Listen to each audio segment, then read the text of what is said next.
Vamos à leitura. Se você ainda não achou ou não está portando sua Bíblia, certamente você pode acompanhar aqui pelo telão. Ouçam esta palavra, vacas de Bazã. Vocês que estão no monte de Samaria, que oprimem os pobres, esmagam os necessitados e dizem aos maridos: tragam vinho e vamos beber.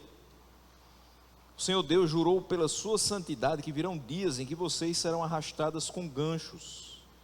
Até as últimas de vocês serão levadas com anzóis de pesca. Vocês sairão em fila pelas brechas e serão lançadas na direção do Monte Hermon, diz o Senhor. Venham a Betel e pequem. Venham a Gilgal e pequem ainda mais. Cada manhã tragam os seus sacrifícios e de 3 em 3 dias os seus dízimos.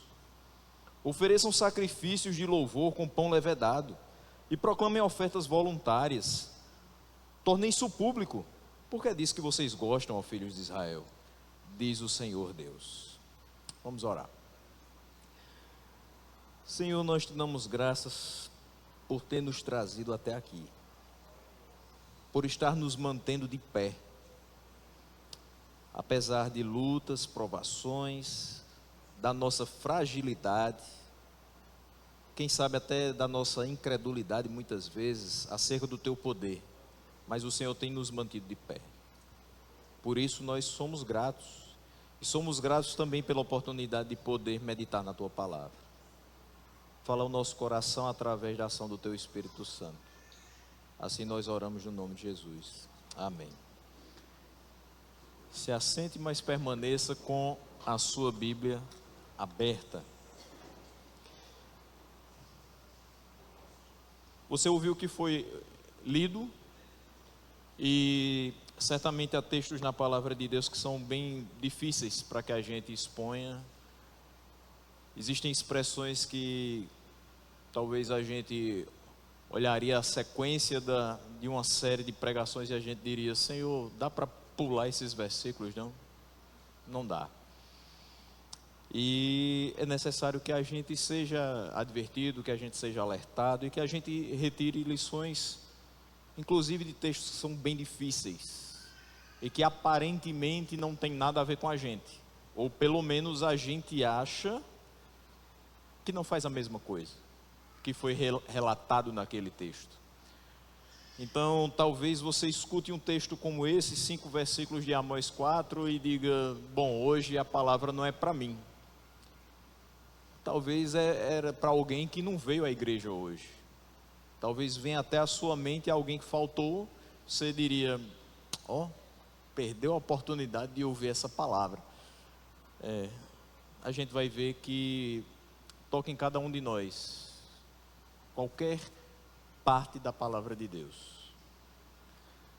Mesmo que não seja o meu pecado sendo mostrado, seja o pecado de outro, eu sou alertado para não cometer o pecado do outro e poder auxiliá-lo a acertar.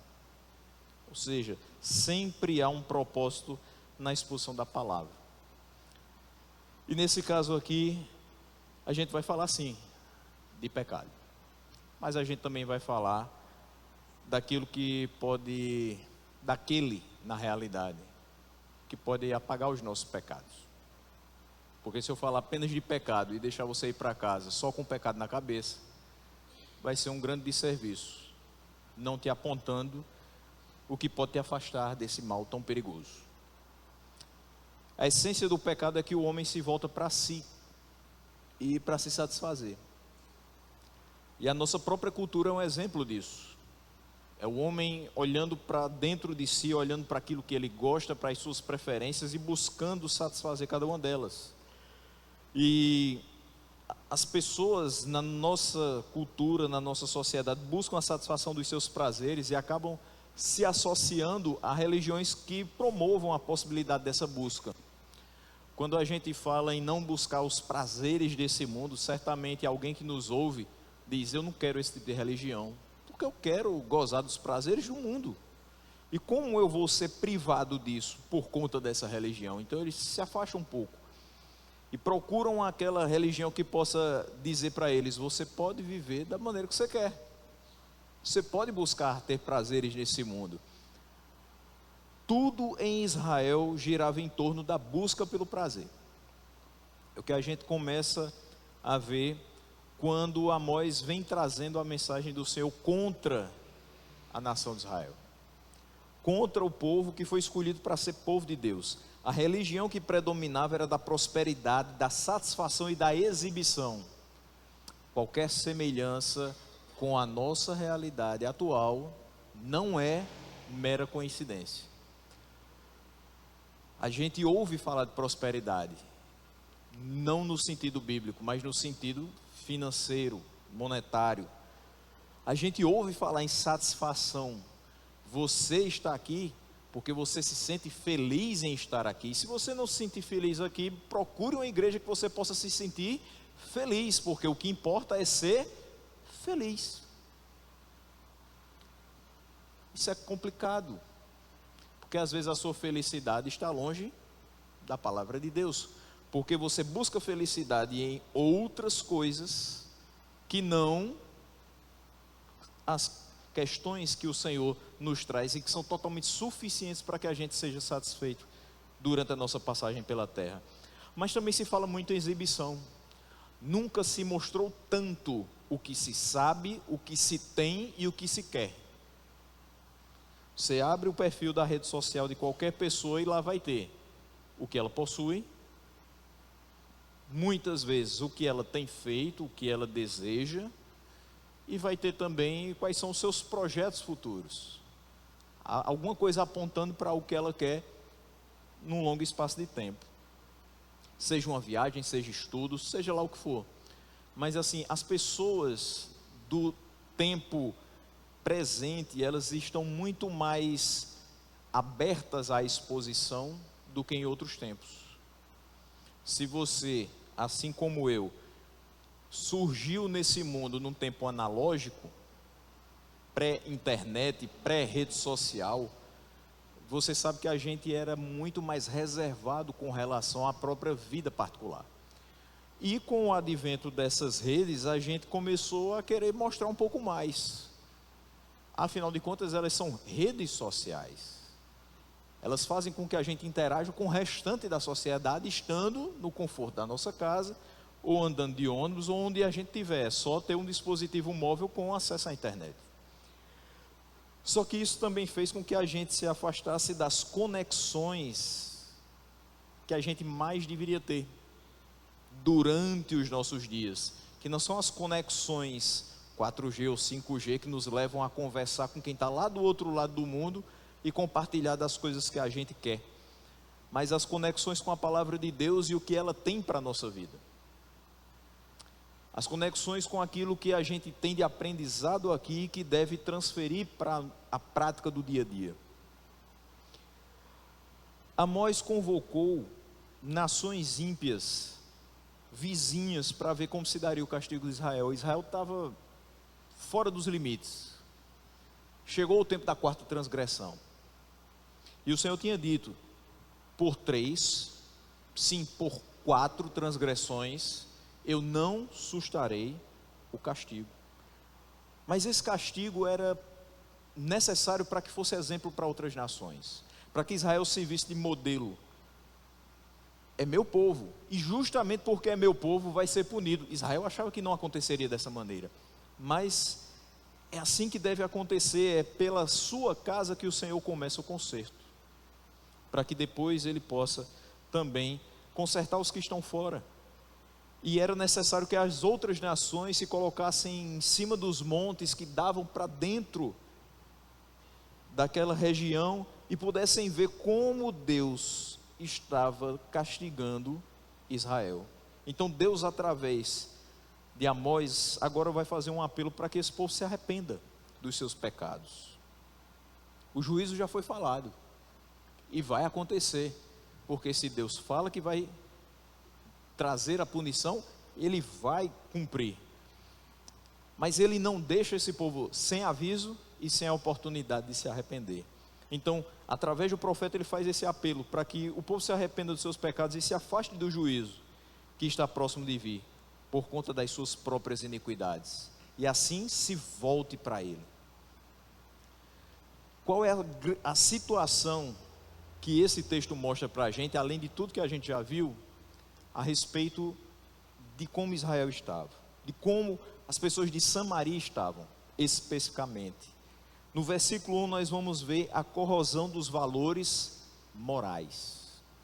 A gente vai ler de novo o versículo 1 que diz o seguinte: ouçam esta palavra, vacas de Bazã, vocês que estão no monte de Samaria, que oprimem os pobres, esmagam os necessitados e dizem aos maridos: tragam vinho e vamos beber.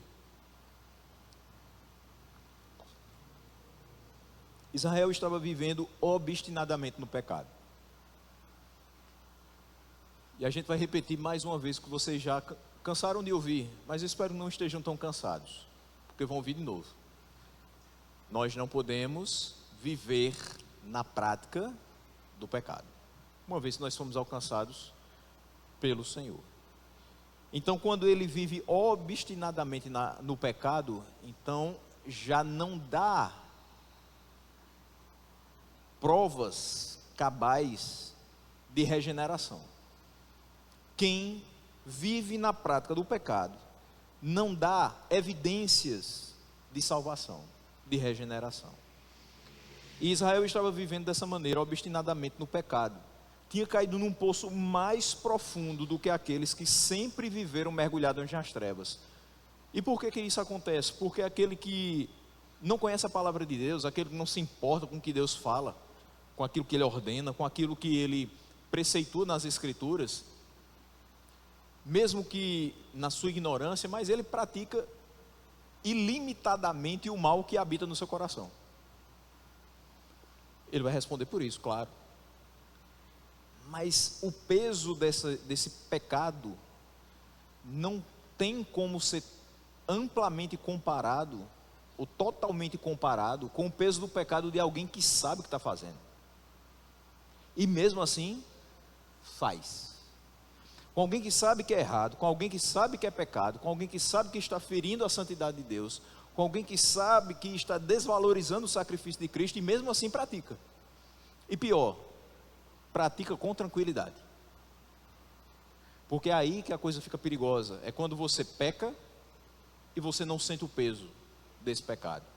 É quando você peca e você não liga para as consequências desse pecado. Quando você peca e você não dá importância ao alcance que aquele pecado vai ter na sua vida e na vida de quem está próximo a você. Porque não prejudica só a sua vida, ele prejudica de todo mundo que está perto. Basta você pensar no pecado da mentira. Você mente e você está fazendo mal a si mesmo. Mas para quem você mentiu diretamente, você também prejudicou. E aquela mentira vai se espalhando e vai prejudicando outras pessoas. A ponto tal que quando a verdade surge,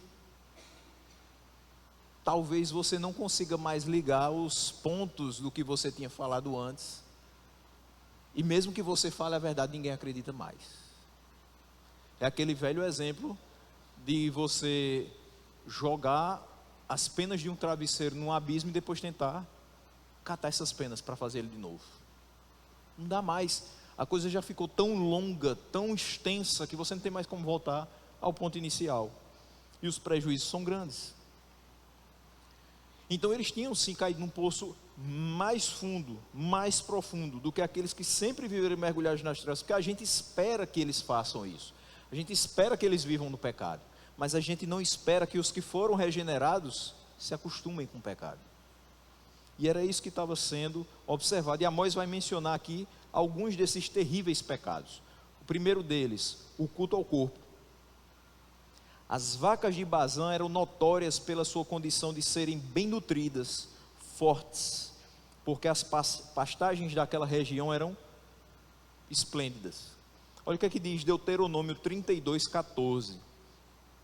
Alimentou com coalhada de vacas e leite de ovelhas, com a gordura dos cordeiros, dos carneiros que pastam em Bazã, e dos bodes, com o melhor trigo, e vocês beberam o sangue das uvas, o vinho.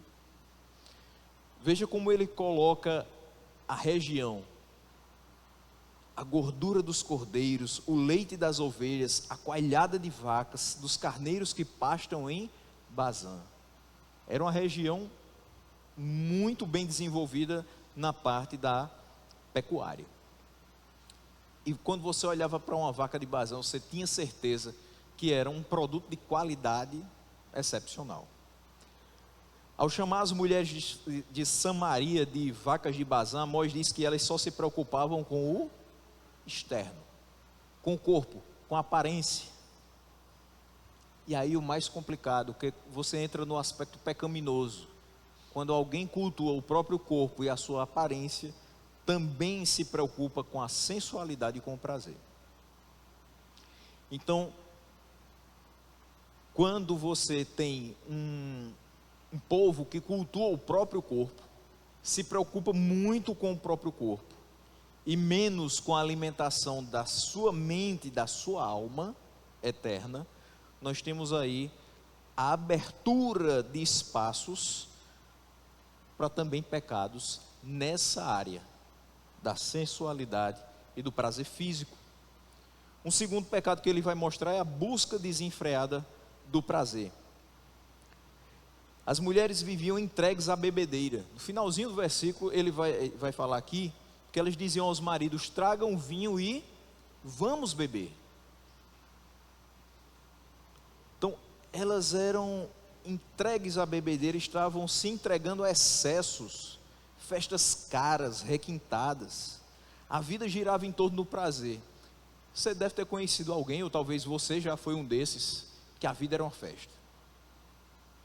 Quinta, sexta, sábado, domingo, virando as noites, bebendo, se divertindo e levando outros a fazer a mesma coisa, porque dificilmente você fazia isso só. Você tinha o grupo que lhe acompanhava, os amigos de copo, as pessoas que gostavam de ir com você para as festas, e a vida gira em torno do prazer. Só que a vida cobra caro, porque os dias que você não dorme, depois você vai estar destruído. As bebidas que você consumiu, os cigarros que você fumou, eles vão ficar no seu organismo e vão fazer um estrago, nem que seja a longo prazo, mas vai fazer. As pessoas que você defraudou nessas festas, as expectativas não cumpridas, a maneira desonrosa com que você tratou outras pessoas, isso vai ficar no coração delas e provavelmente no seu também, como uma espécie de lembrete que você estava fazendo tudo errado. Essas mulheres da sociedade passavam todo o dia ociosas, mente vazia, todo mundo sabe o que é. Elas bebiam vinho e diziam aos maridos o que fazer. Ou seja, além de perder o sentido por conta da bebida alcoólica, elas ainda se sentiam no direito de ordenar alguma coisa a seus maridos. Uma pessoa sem sentidos, sem as faculdades mentais bem organizadas, não sabe nem de si, quanto mais o que os outros devem fazer. Esse era um ponto. Mas vem um terceiro pecado que também é apontado aqui no versículo 1, que é a ganância insaciável aliada à opressão do pobre. Quando ele diz aqui, que vocês que estão no monte de Samaria que oprimem os pobres. As mulheres instruíam e empurravam seus maridos para tomar o pouco do pobre, para que elas pudessem alimentar a sua ganância e satisfazer os seus desejos carnais. Então eles deveriam ir buscar o vinho para que eles fossem beber nas festas que eles davam. Mas como? Tirando do pobre. Se elas queriam tanto aquela vida de prazeres, os maridos deveriam financiar essa vida de prazeres. Então, para que o vinho chegasse à mesa dessa mulher, dessas chamadas vacas de Bazã, era necessário que os maridos pudessem ganhar um pouco mais do que normalmente ganhavam, para satisfazer os seus caprichos. Por isso eles oprimiam o pobre. Eles multavam além da conta, eles aumentavam os impostos, eles viviam de uma forma totalmente errada.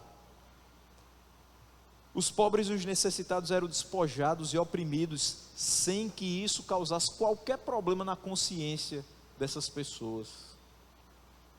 As mulheres de Samaria se entregavam a dois graves delitos: não apenas viviam de forma fútil, mas também o faziam às custas dos pobres.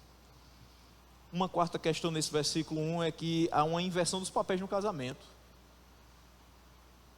Enquanto elas estavam insaciáveis, sempre dizendo: eu quero mais, eu quero mais, eu quero mais, mais festa, mais bebida, mais coisas, os homens eram apenas mandados por elas, e faziam pelos piores motivos possíveis.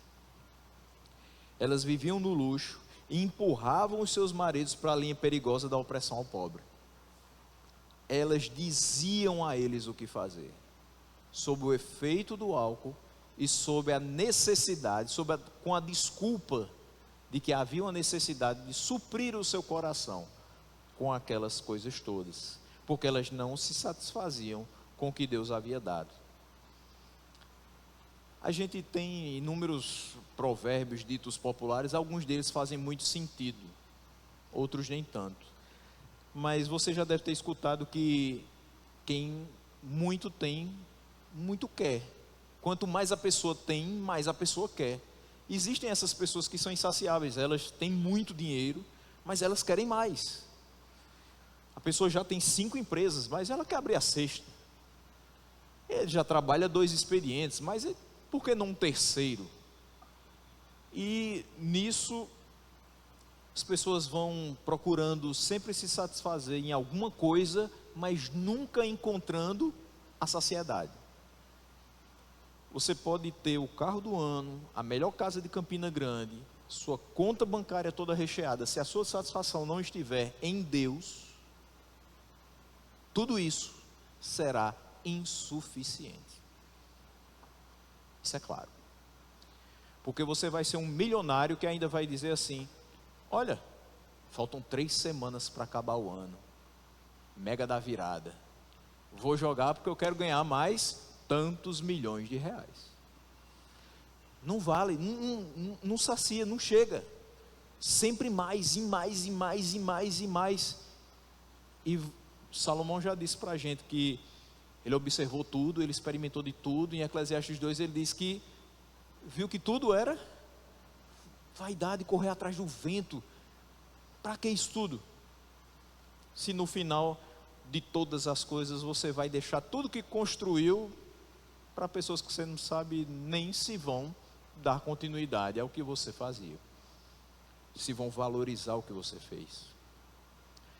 Então tudo isso era muito preocupante e estava presente na vida daquelas mulheres e daquele povo. Então Deus jura, o Senhor Deus jurou punição contra o seu povo. No versículo 2 ele diz: o Senhor Deus jurou pela sua santidade, que virão dias em que vocês serão arrastadas com ganchos, até as últimas de vocês serão levadas com anzóis de pesca. Em outras versões você vai observar a expressão fisgas de pesca. Então Deus mandará castigo para o seu povo. Vai ser descrito aqui nesse versículo 2 os efeitos vão ser descritos de uma invasão por um povo mais poderoso que o povo de Israel. Eu já falei isso antes, em outros capítulos, nos 3 primeiros capítulos, quando isso já acontece pouco tempo depois do que Amós fala, mas a gente vai citar isso daqui a pouco. Mas um povo mais poderoso que o povo de Israel invade esse território e promove essa destruição, promove esse castigo. Mas por que Deus jurou pela sua santidade? O fato de jurar aponta para um caráter firme e resoluto da decisão tomada por Deus de levar juízo ao povo rebelde. Se ele dissesse: eu vou trazer castigo para vocês, já estava ali selado o compromisso dele de trazer esse castigo. Porém, quando ele diz: eu juro pela minha santidade, isso tem um caráter muito mais pesado. Ele confirma a firmeza e o caráter resoluto da sua decisão. Ele não voltará atrás. Ele ali está jurando pela sua santidade, afirmando que tão certo como ele é santo, Israel vai receber a recompensa das suas transgressões. O que levou Deus a fazer esse juramento é que a alta classe de Samaria expressava um sentimento egoísta, ensimesmado. No texto, essa classe é representada pelas mulheres, as vacas de Bazã. Elas viviam na ostentação, indiferentes com os pobres. Mas há uma outra razão para que ele tenha jurado esse castigo. São os templos em Betel e em Gilgal, que abrigavam cultos hipócritas a Deus, enquanto a iniquidade campeava.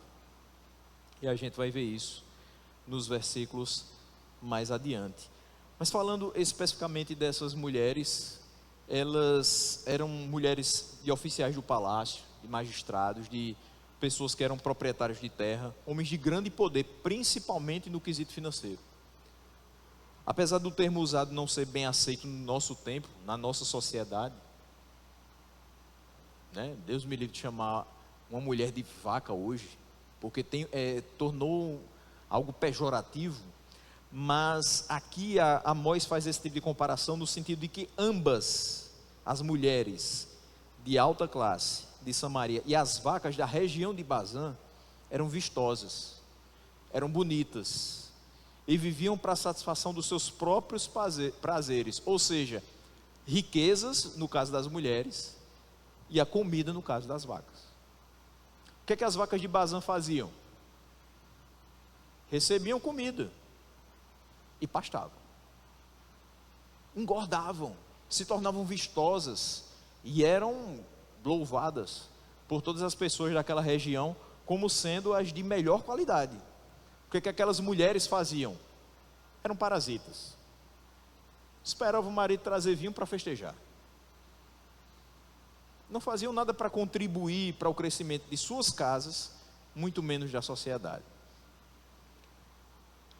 As mulheres de Samaria viviam no luxo, voltadas para o luxo e seus prazeres, eram insaciáveis, faziam festas, mandavam os maridos trazer esse vinho para se regalarem junto com os seus amigos, bem entre aspas.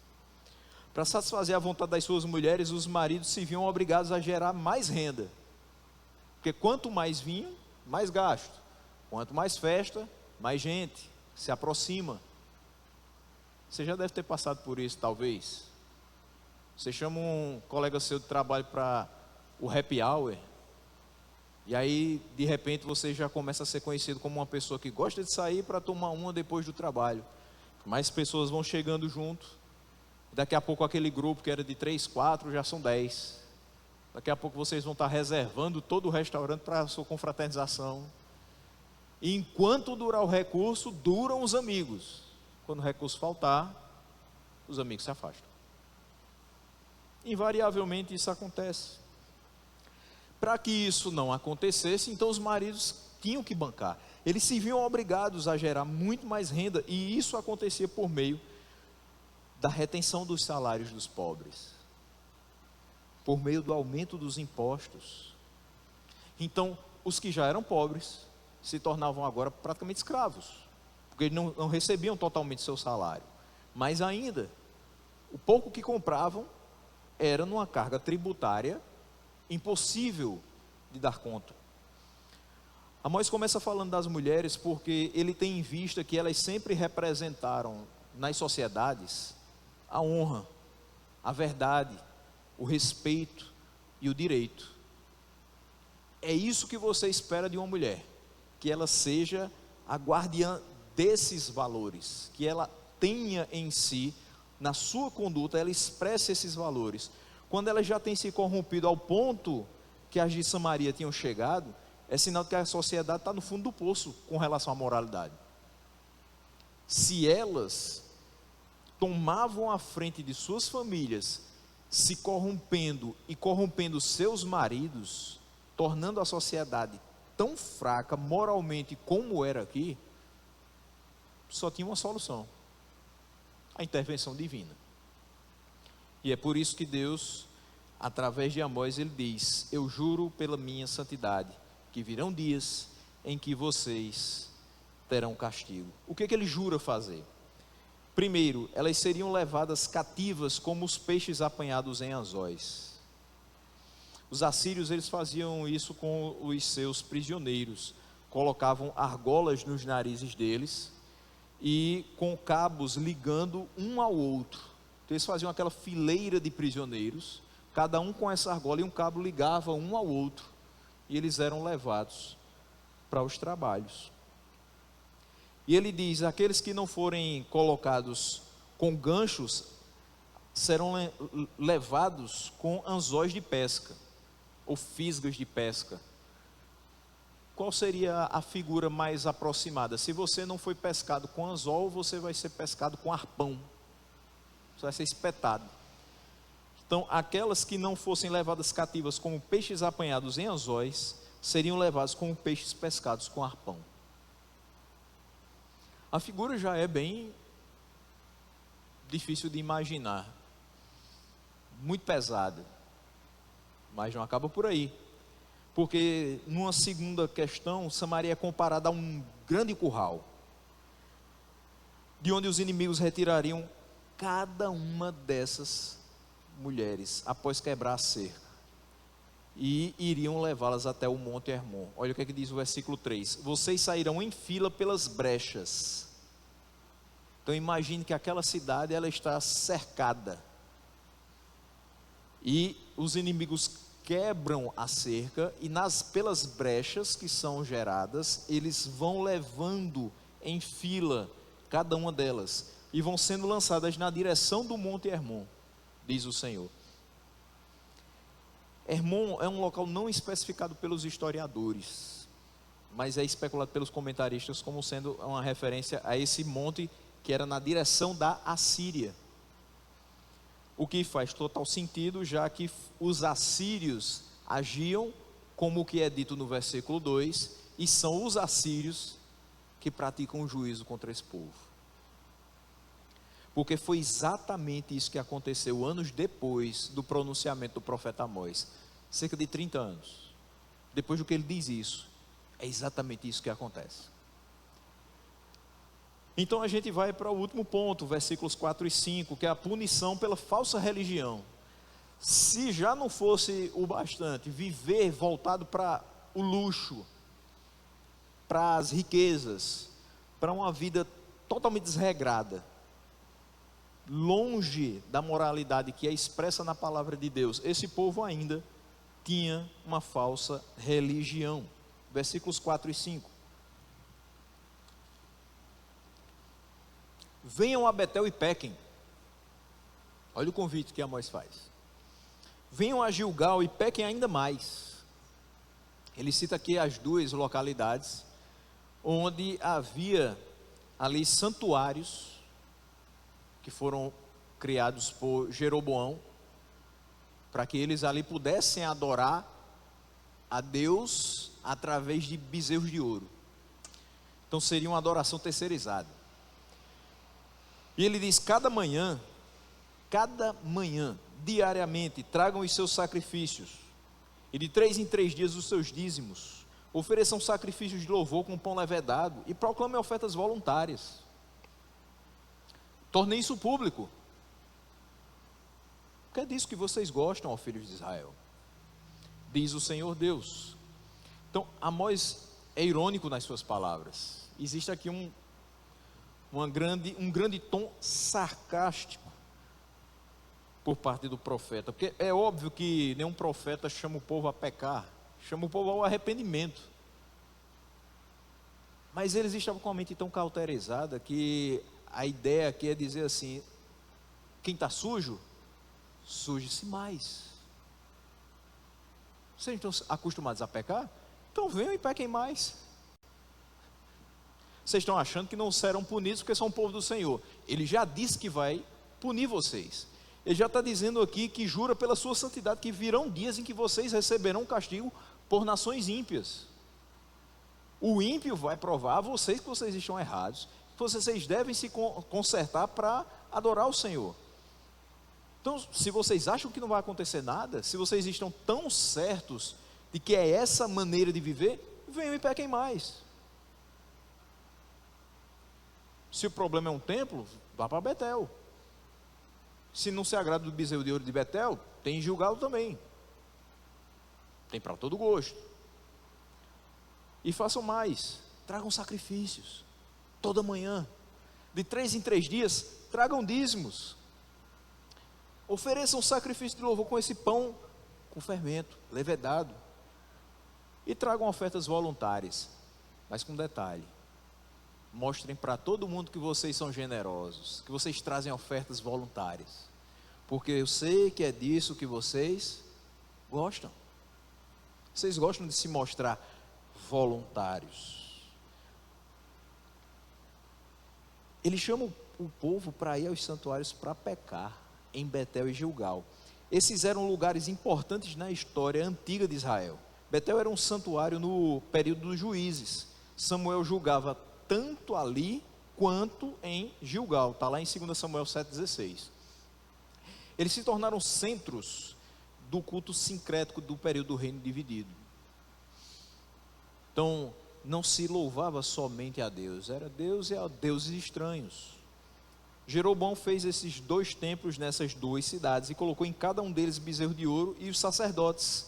Esses sacerdotes não eram da linhagem de Levi, eles apenas imitavam o que os sacerdotes faziam, os rituais que eram celebrados no templo em Jerusalém.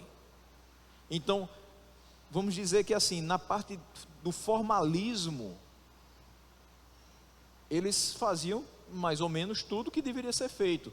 Porém, ali não havia a presença de Deus, havia a presença de bezerros de ouro. Eles não estavam ali para louvar a Deus, fazer o culto que realmente Deus requeria para a sua adoração. Cada vez que o povo prestava aquele culto falso, se multiplicava contra ele as suas iniquidades. É por isso que aqui no versículo 4, ele diz: venham a Gilgal e pequem ainda mais, cada manhã tragam os seus sacrifícios. Cada vez que eles levavam esses sacrifícios, eles pecavam ainda mais, a iniquidade se multiplicava. Cada vez que eles ofereciam esses sacrifícios de louvor com pão com fermento, que a gente vai ver que estava totalmente errado, a iniquidade se multiplicava. Cada vez que eles prestavam um culto que não era o culto aceito pelo Senhor, isso somava para eles culpa, mais pecado, mais transgressões e mais ira no coração do Senhor. Há 4 características desse culto que ofendia a santidade de Deus e que o irritava profundamente. Primeira delas, eles tinham um ritualismo metódico e recheado de hipocrisia. Por quê? Veja, muitos judeus traziam sacrifícios de animais todas as manhãs, como ele fala aqui. E eles levavam dízimo de 3 em 3 dias ao templo. Isso contrastava com a lei de Moisés, porque ela preceituava que a entrega do dízimo deveria ser anual ou a cada 3 anos, não a cada 3 dias.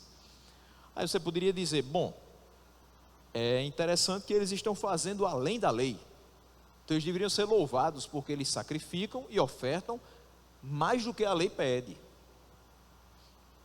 Vamos ver se é isso mesmo. Essa expressão de 3 em 3 dias, a palavra hebraica que significa dia, ela pode representar um ano ou um longo período não especificado. Só que aqui a ideia realmente é de dias, para que fique bem claro de que eles estão fazendo mais do que a lei pede. E para que a gente veja que apesar de fazer mais do que a lei pede, se você não faz isso de coração e pelo motivo correto, você está pecando do mesmo jeito. Isso é muito sério porque a gente traz a nossa contribuição e a palavra nos diz que se a gente tiver chateado, com a rusga com outro irmão, a gente não deve trazer as nossas ofertas até o gasofilácio. A gente deve voltar com essa oferta, se reconciliar com esse irmão, para que aí sim a gente deposite a nossa oferta e ela seja recebida. Porque ela vai ser fruto de um coração que está livre daquele rancor, daquela mágoa e desses sentimentos que impedem que de fato nós sejamos aceitos diante do Senhor. Algumas pessoas pensam que pela grande quantidade elas serão mais bem vistas. Então, eu oferto muito e em muito volume. Não tem como alguém rejeitar alguém que oferta todo o culto e com os valores que eu oferto. Talvez os homens não rejeitem, mas Deus rejeita. Porque você pode pegar o envelope branco e dar R$2.000 para missões. No domingo, você pode pegar o envelope amarelo e colocar R$2.000 para a manutenção da igreja. Na outra terça, você pode pegar o envelope verde e colocar R$3.000 de dízimo. Mas se o seu coração não está devolvendo essas quantias em louvor e gratidão a Deus, e você não tem a ideia de que pela sua contribuição você está em um gesto de adoração ao Senhor, e que toda honra e toda glória deve ser para Ele e não para você que é o ofertante, essa soma toda que eu falei, que são R$7.000, não vale um centavo. Porque o que Deus de fato requer não é que nós sacrifiquemos todos os dias ou tragamos ofertas de 3 em 3 dias, mas que a gente oferte a Ele toda a nossa vida. Deus não quer seu 10%. Se você tem problemas com o dízimo que não deveria ter, mas se você acha que é pesado, é penoso trazer 10% do seu salário todos os meses, em gratidão ao Senhor que te deu os 100%, pense que Ele não quer seu 10%, Ele quer seu 100%. E Ele não está nem se importando muito com o seu bolso, Ele está se importando com sua alma. Ele está se importando com o que você pensa, com o que você faz, com o que você fala, com a forma como você tem tratado seu irmão, com a forma como você tem tratado os seus familiares, com a forma como você tem testemunhado da palavra dele. Isso é importante. A oferta vai ser só uma consequência do entendimento que você tem da palavra, que você tem aprendido. Ela vai ser fruto de um coração que entendeu a necessidade de ser grato àquele que te dá todas as coisas. Mas em primeiro lugar não está oferta, em primeiro lugar não está sacrifício, em primeiro lugar está entrega pessoal, em primeiro lugar está a renúncia do eu, para que a gente abrace a sua palavra e que a gente venha viver para a honra e glória dele. Então, mesmo fazendo algo além do rigor da lei, como eles não faziam da maneira correta, isso era abominação aos olhos do Senhor. Deus não recebia suas ofertas e sacrifícios, elas não eram fruto de um coração regenerado, devotado a Ele, de um coração sincero, mas era hipócrita e superficial. Segundo, o culto estava em desacordo com a palavra de Deus. A adoração ao bezerro de ouro conflitava com os 3 primeiros mandamentos. Primeiro mandamento, qual seria?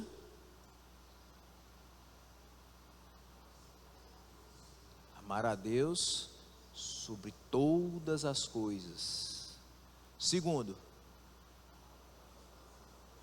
amar o seu próximo como a si mesmo. Terceiro,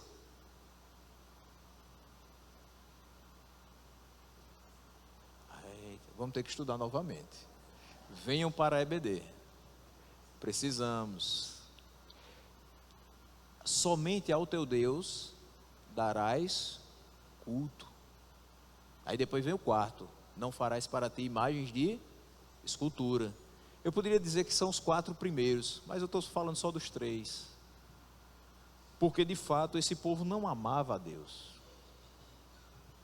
Como é que eu posso dizer que um povo que adora o bezerro de ouro ama a Deus?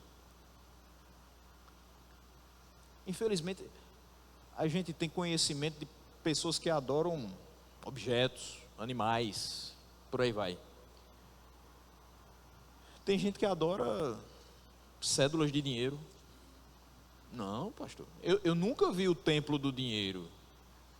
O templo do dinheiro pode ser a carteira da pessoa. É onde ele está guardado.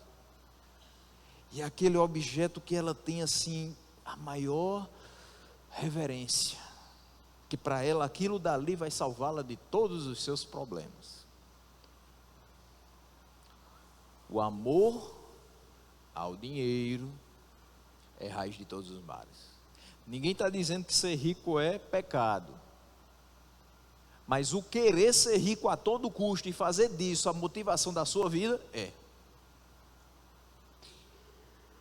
Esse povo não amava a Deus, esse povo não não dava culto a Deus, eles estavam ali olhando para o bezerro de ouro e dizendo: esse é o nosso Deus.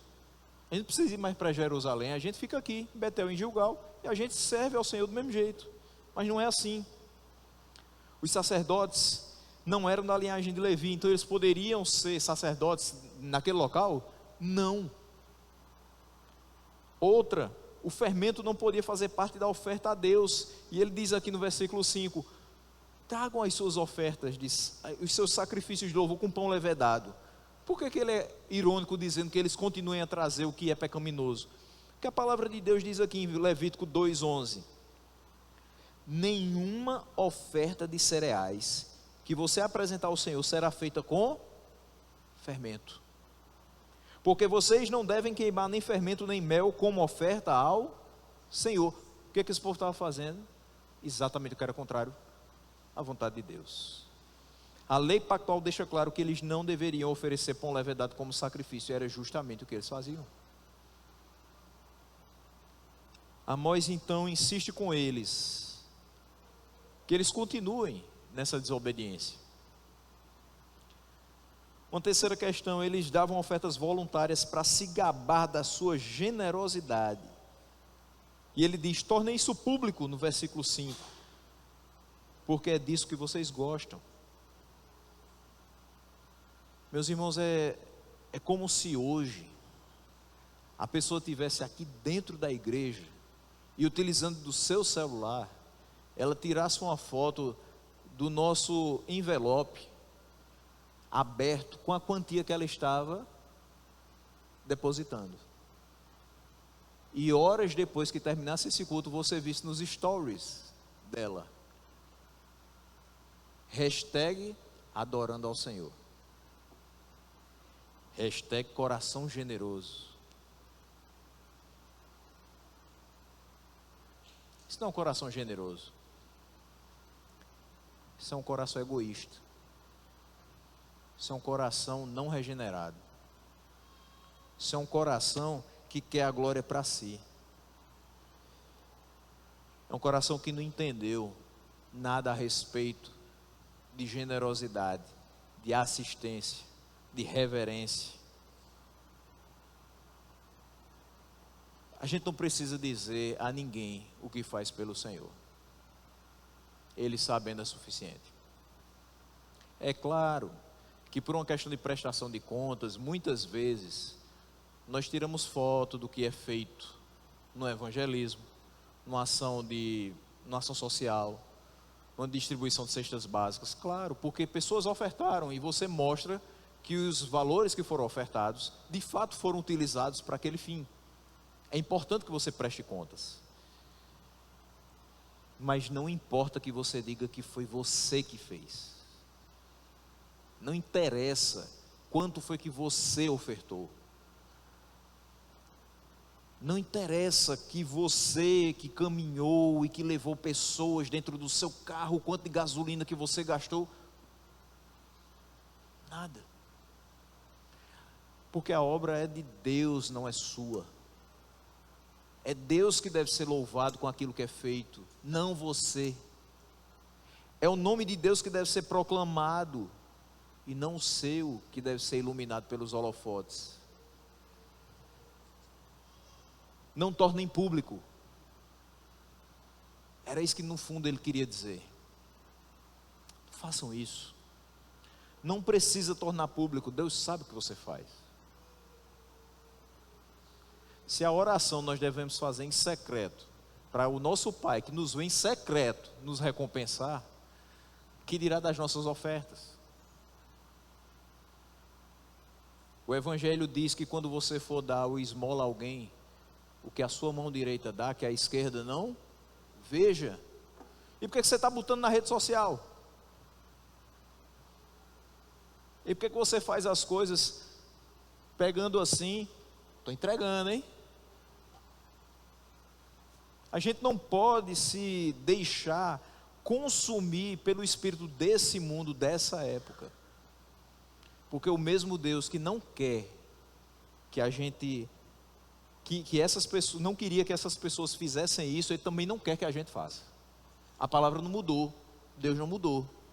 Se era errado para essas pessoas fazerem isso, é errado para a gente também. A desobediência daquela nação deixava evidente para Amós que Israel amava rituais e idolatria, e não o Senhor. Quarta questão, não havia no culto lugar para o arrependimento. Esse é o último ponto aqui, desses versículos 4 e 5. O culto era uma celebração à prosperidade. Se a gente fosse olhar o que seria esse culto hoje, seria gente aqui entrando de fraque, não era nem de terno, era de fraque, vestido a rigor, com garbo e elegância, exibindo os seus anéis de formatura, exibindo a chave dos seus carros importados, trazendo aqui os seus dispositivos móveis para mostrar aos irmãos o quanto eu sou próspero e o quanto Deus me ama. Afinal de contas, se eu tenho tudo isso, é porque Deus me ama. Era uma exaltação dos feitos humanos. Era como se você tirasse a pregação do centro desse culto e deixasse as pessoas apenas testemunharem. E você já deve ter visto muita coisa acontecer em igreja, que quando o irmão sobe no púlpito para dar o testemunho, ele só diz: eu fiz isso, eu ganhei aquilo, e Deus ficou da porta para fora. São os testemunhos, porque você fica triste quando vê que as pessoas olham mais para si e seus esforços, quando não tem nada a ver aquilo que eles fizeram com aquilo que eles conquistaram. Porque Deus é quem faz e Deus é quem permite que as coisas cheguem às nossas mãos. Não existia nenhum espaço para quebrantamento nesse culto. Quanto mais religiosos eles se tornavam, mais longe de Deus eles andavam. Quanto mais egocêntricos, mais afastados da graça. Quanto mais zelosos nesses rituais, mais eles eram prisioneiros do pecado. E a gente tem que lembrar o que significava Betel e Gilgal.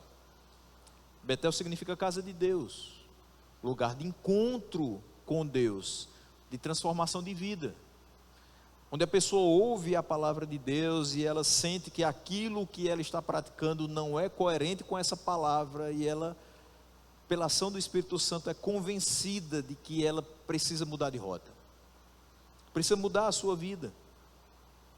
Era um lugar muito especial para o povo judeu por causa da sua relação com Abraão e com Jacó. Mas agora Betel era o santuário do rei, onde Amazias, o sacerdote, servia. Eles vinham a Betel para pecar, vinham para transgredir, frequentavam o templo, mas não adoravam a Deus, traziam ofertas, mas não traziam o coração, frequentavam aquele local sem a mínima reverência, sem o mínimo entendimento de quem era o Deus que os tinha tirado do cativeiro. Hoje, de forma semelhante, há um batalhão de gente na igreja sem conversão, pessoas que ainda não entenderam o que é o verdadeiro culto ao Senhor. E a gente precisa entender que quem não é santo não é salvo. Deus nos salva do pecado, Deus não nos salva no pecado. 1 João 2,3: e nisto sabemos que o temos conhecido, se guardamos os seus mandamentos. A prova de que nós somos salvos é que nós não andamos mais no pecado, mas que nós fomos libertos do pecado. Gilgal significa o lugar da posse da bênção, o lugar da conquista e da vitória. Porém, eles vinham a Gilgal e voltavam vazios. Eles não saíram de lá com posse de vitória. Eles eram derrotados pelos seus próprios pecados. Eles só vinham para multiplicar as suas transgressões. Assim, muitas pessoas hoje ainda frequentam a igreja, mas continuam caminhando para a morte. Eu trago 6 pontos para que a gente finalize, compreendendo o que esse texto tem para a gente, além de tudo que já foi falado. rapidamente a gente vai falar sobre ele. Ser abastado e aproveitar a vida não é pecado. Você pode ganhar dinheiro com o seu trabalho, você pode viajar, você pode comprar coisas, sem problema. Pecado é quando você vive para isso. Quando você se corrompe para manter um estilo de vida de ostentação. Quando isso se torna o seu Deus. Segundo, esposas não devem exigir dos seus maridos padrões altos de vida. Por quê? Para que elas não levem os seus maridos a abraçar condutas desonestas, ilícitas. A mulher sábia edifica a sua casa, mas aquela que age como as mulheres de Samaria, que é tola, derruba com as suas próprias mãos, com as suas demandas. Terceiro, Deus se ofende com a opressão do pobre por parte dos poderosos e dos ricos.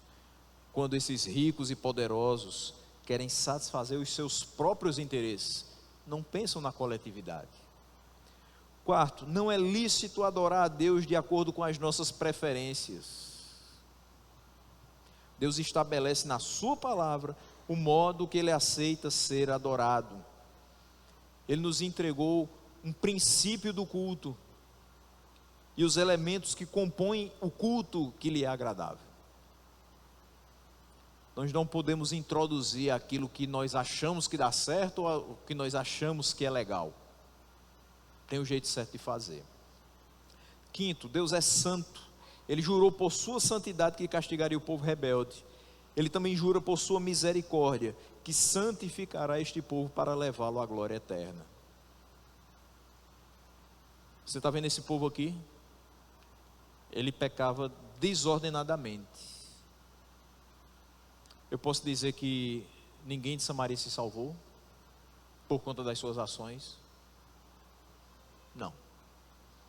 Porque o mesmo Deus que se ira com o pecado é o Deus que oferece o perdão.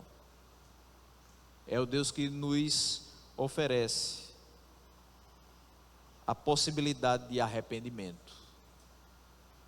É o Deus que nos oferece uma vida totalmente diferente. A partir do momento que nós nos dobramos diante dele e pela ação do seu Espírito nós somos regenerados para uma nova vida, com novas perspectivas, com novas prioridades, com novas ações, com novas palavras, com novos pensamentos. É por isso que nós podemos descansar quanto à nossa salvação. A certeza dela não está em nós, está nele.